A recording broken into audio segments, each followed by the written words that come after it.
How to turn on and off notification on REDnote app. Hey everyone, welcome back to the channel.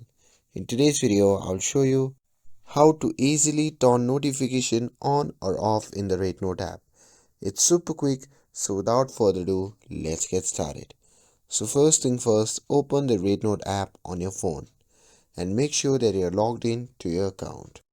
And once you have opened the app, simply tap on the profile icon shown in the bottom right corner of the screen. And from here, simply tap on the settings. And in the settings menu, select notification settings.